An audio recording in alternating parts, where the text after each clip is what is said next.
Hello दोस्तों, स्वागत है आपको सभी का इस नए वीडियो के अंदर।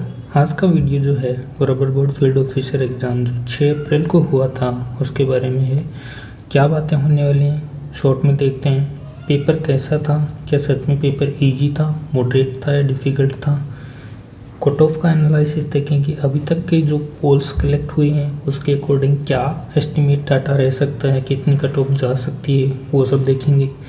और हम देख रहे हैं कि कुछ क्वेश्चन अभी भी जो स्टूडेंट्स को हैं वो डाउटफुल लग रहे हैं, उनके बारे में देखेंगे कि क्या सही आंसर हो सकता है उनका और क्यों। सभी का डिटेल में एनालिसिस करेंगे। तो चलिए शुरू करते हैं, वीडियो एंड तक बने रहना। पहला क्वेश्चन जो है बहुत ही अच्छा क्वेश्चन है ये। इस क्वेश्चन को डेप्थ में समझते हैं कि क्यों इसका आंसर है, क्या है, कॉन्सेप्ट क्या है इसके पीछे। Chlorophyll b is more soluble than chlorophyll a in polar solvent because of its. अब सिर्फ 3 से 4 क्वेश्चन ही हैं, 5 क्वेश्चन है मैक्स टू मैक्स। तो हम इस क्वेश्चन को बहुत ही अच्छे से समझेंगे ताकि एग्ज़ाम में दोबारा ऐसा कोई क्वेश्चन आए तो कभी गलती से भी गलत नहीं होगा। तो सबसे पहले देख लेते हैं कि पोलर सॉल्वेंट होता क्या है। पोलर सॉल्वेंट क्या होता है, पोलर सॉल्वेंट क्या होते हैं, जैसे कि एग्जाम्पल के तौर पर देख लेते हैं। H2O को पोलर सॉल्वेंट कहा जाता है। तो पोलर सॉल्वेंट क्यों कहा जाता है देखते हैं। H2O की स्ट्रक्चर देखते हैं। ऑक्सीजन है, इसके पास 2 लोन पेयर होते हैं और 2 हाइड्रोजन बॉन्डिंग हो गई। तो हाइड्रोजन क्या होता है, एक इलेक्ट्रोनेगेटिविटी का कॉन्सेप्ट होता है। ऑक्सीजन की इलेक्ट्रोनेगेटिविटी ज़्यादा होती है और हाइड्रोजन की कम होती है, यानी कि इलेक्ट्रोनेगेटिविटी का ऑर्डर जब देखेंगे तो ऑक्सीजन की ज़्यादा है और हाइड्रोजन की कम है। जिसकी इलेक्ट्रोनेगेटिविटी ज़्यादा होती है वो इलेक्ट्रॉन्स को अपने पास रखना चाहता है। तो यानी कि ये ऑक्सीजन और हाइड्रोजन का बॉन्ड है। अब इनमें 2 इलेक्ट्रॉन होते हैं, एक बॉन्ड 2 इलेक्ट्रॉन से मिलकर बना होता है। जनरली ये जो इलेक्ट्रॉन होते हैं वो बीच होते हैं, लेकिन कब होते हैं, जब दोनों एटम्स की इलेक्ट्रोनेगेटिविटी सेम हो। लेकिन यहाँ पर हमें पता है कि ऑक्सीजन की इलेक्ट्रोनेगेटिविटी ज़्यादा है तो इलेक्ट्रॉन्स को अपनी तरफ खींचने की कोशिश करेगा और इलेक्ट्रॉन को अपनी तरफ खींचेगा तो इलेक्ट्रॉन इधर शिफ्ट हो जाएंगे और कहीं ना कहीं यहाँ एडजस्ट हो जाएंगे। तो ऑक्सीजन के पास इलेक्ट्रॉन ज़्यादा आ गए और हाइड्रोजन से दूर चले गए। तो इसकी वजह से क्या होता है, हाइड्रोजन के पास क्या होता है, पार्शियल पॉजिटिव चार्ज आ जाता है और ऑक्सीजन के पास पार्शियल नेगेटिव चार्ज हो जाता है। यही जो चार्ज का डिफरेंस है उसी की वजह से क्या हो जाता है, ये पोलर होता है। तो ये तो समझ में आया कि पोलर सॉल्वेंट होते क्या हैं। अब क्लोरोफिल बी जो है वो पोलर कैसे है, इस बात को समझते हैं। इसके लिए हम एक पेज ऐड कर लेते हैं। यहाँ देखते हैं कि क्लोरोफिल बी जो है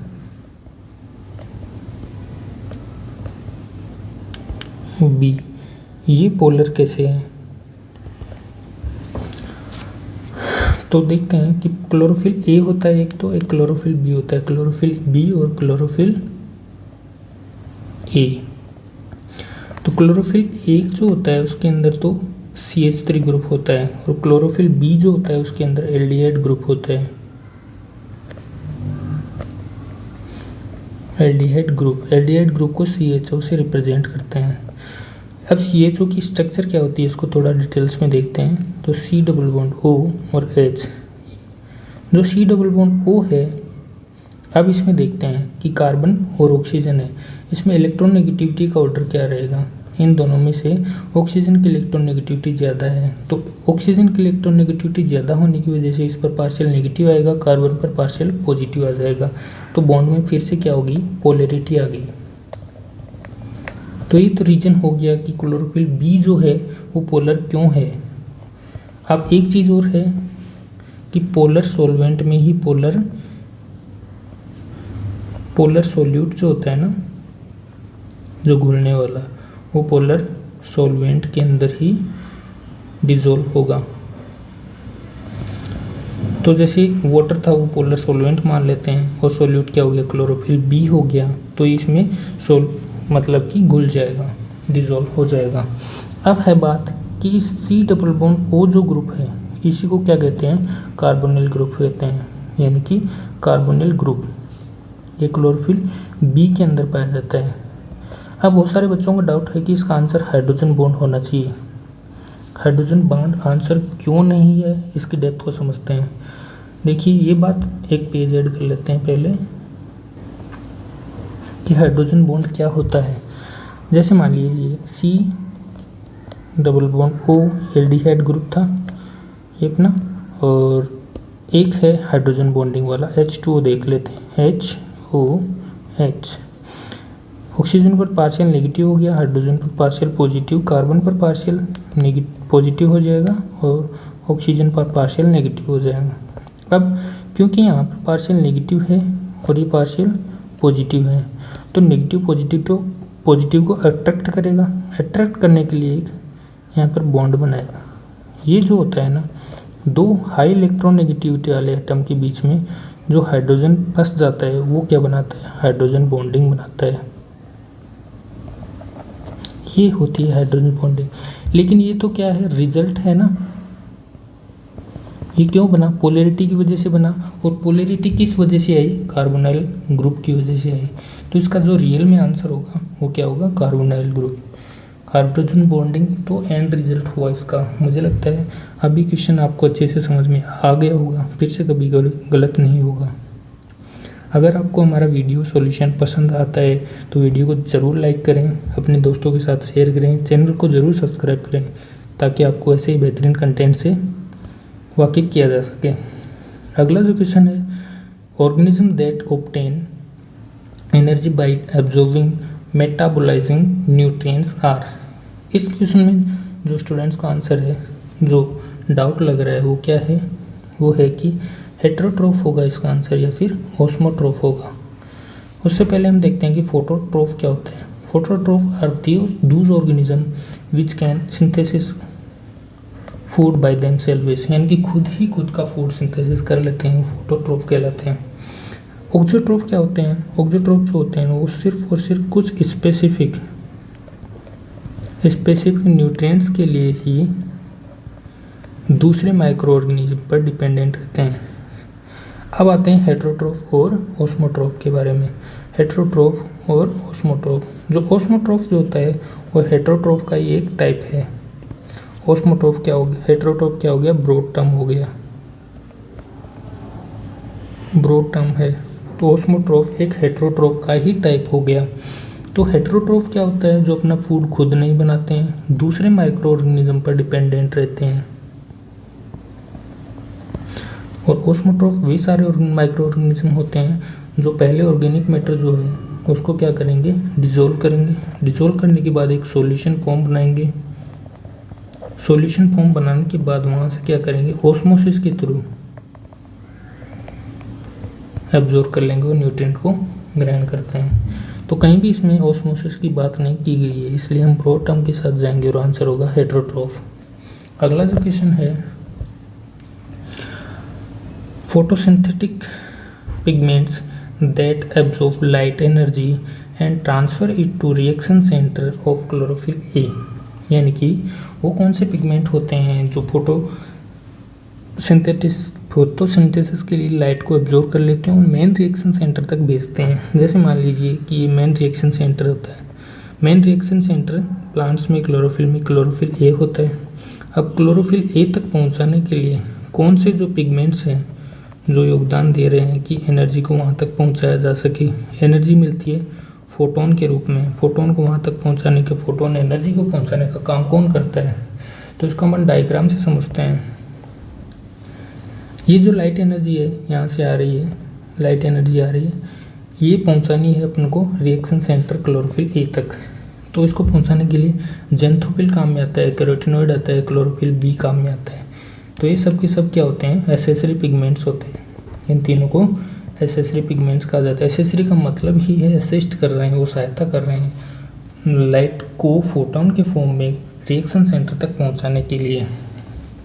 जैसे कि यहाँ पर भी दिखाया गया है कि जो भी फोटोन होते हैं उनको ये पहले एब्जॉर्ब करेंगे, फिर यहाँ से आगे ट्रांसपोर्ट करते जाएंगे, तो ये मेन रिएक्शन सेंटर तक पहुँचाने का काम करते हैं। तो इसका आंसर जो हो जाएगा, प्राइमरी पिगमेंट तो रिएक्शन सेंटर को कहते हैं, तो ये आंसर नहीं होगा। एसेसरी पिगमेंट इसका आंसर होगा क्योंकि असिस्ट कर रहे हैं यहाँ तक पहुँचाने में। फोटोसोल्यूबल पिगमेंट फोटोसिंथेसिस में इनका कोई रोल नहीं होता है, टर्शियरी को भी कोई स्पेसिफिक बड़ी टर्म नहीं है। अगला जो क्वेश्चन है, बर्ड वाइन का कॉमन नेम क्या है? किसका कॉमन नेम है? तो बहुत सारे बच्चों का डाउट है कि इसका आंसर होना चाहिए कस्कुटा, क्योंकि जब वो गूगल पे सर्च कर रहे हैं तो उनको आंसर मिल रहा है कस्कुटा, लेकिन ये गलत है। गूगल पर कौन से आंसर मिलते हैं? गूगल पर कोई भी वेबसाइट बना सकता है, आप भी वेबसाइट बना सकते हैं। वेबसाइट पर जब आप सर्च करोगे गूगल में तो वही डाटा दिखाएगा जो ज़्यादा सर्च इंजन ऑप्टिमाइजेशन में आया होगा। तो गूगल पर ये आंसर दिखा रहा है वो बिल्कुल गलत है। इसका आंसर आएगा Loranthus. Loranthus is the correct answer. Next question is the movement of water through cell wall. Cell wall के थ्रू वाटर का मूवमेंट है उसको वो कैसे होता है? सिम्प्लास्टिक होता है या एपोप्लास्टिक होता है? अब बहुत सारे बच्चे क्या होते हैं, कन्फ्यूज़न में आ जाते हैं। जैसे कि हमारी टीम ने भी जब इसका आंसर दिया तो उन्होंने इसको सेल पढ़ के दे दिया आंसर, सेल वॉल नहीं पढ़ा। तो दो चीज़ें होती हैं, जैसे कि ये सेल्स हैं, ये सेल हैं। तो सेल के अंदर से जब ट्रांसपोर्ट होगा वाटर का सेल के अंदर से ट्रांसपोर्ट होगा तो प्रोटोप्लाज्म का भी इन्वॉल्वमेंट हो जाएगा।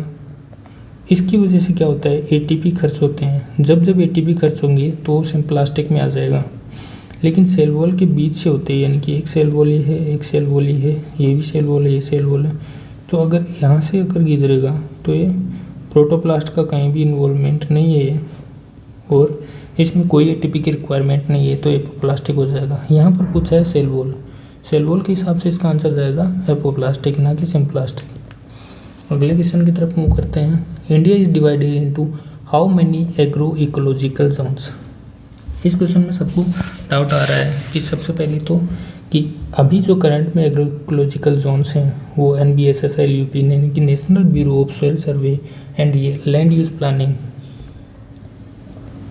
LUP, इसके अकॉर्डिंग 20 हैं। पहले 21 थे लेकिन अभी 20 हो गए हैं, तो इसका आंसर 20 होना चाहिए। लेकिन 20 कहीं भी ऑप्शन में दिया नहीं है। रबर बोर्ड को इसके लिए ऑब्जेक्शन का मेल भी भेज दिया है, देखते हैं उनका क्या रिप्लाई आता है। लेकिन हाल ही में प्रेजेंट में इसका आंसर जो होना चाहिए वो 21 ही आएगा अकॉर्डिंग टू ऑप्शंस। इस क्वेश्चन को थोड़ा और देखते हैं डिटेल्स में, ताकि दोबारा ये क्वेश्चन कभी आपका गलत नहीं हो।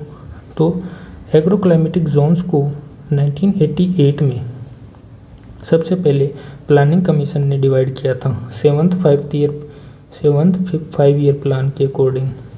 कितने जोन्स में डिवाइड किया था? 15 जोन्स के अंदर डिवाइड किया था। फिर जो ने इसका बेसिस क्या था? बेसिस था फिजियोग्राफी एंड क्लाइमेट। अब जो है NBSS-LUP national bureau of soil survey and land use planning, इसके अकॉर्डिंग कितना हो जाएगा? 21 था पहले, अब हो गए 20। एक बचता है। बहुत सारे बच्चे कह रहे हैं कि इसका आंसर 8 आना चाहिए, लेकिन 8 कब आता? जब ये पूछता कि ICAR के अकॉर्डिंग कितने एग्रो इकोलॉजिकल जोन्स हैं, तब इसका आंसर आता 8। अभी सब क्लियर है शायद। एक क्वेश्चन इतने ही थे। अब हम देखते हैं कि पेपर का डिफ़िकल्टी लेवल क्या था, पेपर क्या सच में इजी था। देखिए, पेपर को इजी कहना बिल्कुल भी गलत रहेगा, क्योंकि जो पेपर का मतलब दिखने में भले ही छोटे हो सकते हैं लेकिन एकदम ट्रिकी टाइप के थे, ट्रिकी क्वेश्चन थे। यानी कि ऑप्शन सिमिलर लग रहे थे, डाउटफुल लग रहे थे बहुत सारे बच्चों को। इस वजह से बहुत सारे बच्चों से सिली मिस्टेक्स हुई होंगी और हुई हैं। सभी के कमेंट्स में यही आ रहा था कि बहुत सारी सिली मिस्टेक हो गई हैं। तो कभी किसी के 15 नेगेटिव हो रहे हैं, 20 भी हो रहे हैं। तो पेपर इजी तो नहीं था। अब देखते हैं कि हमने जो गूगल फॉर्म से पोल्स को कलेक्ट किया था उसका डाटा क्या कहता है। उसके हिसाब से ये चार्ट बना के दे दिया आपको।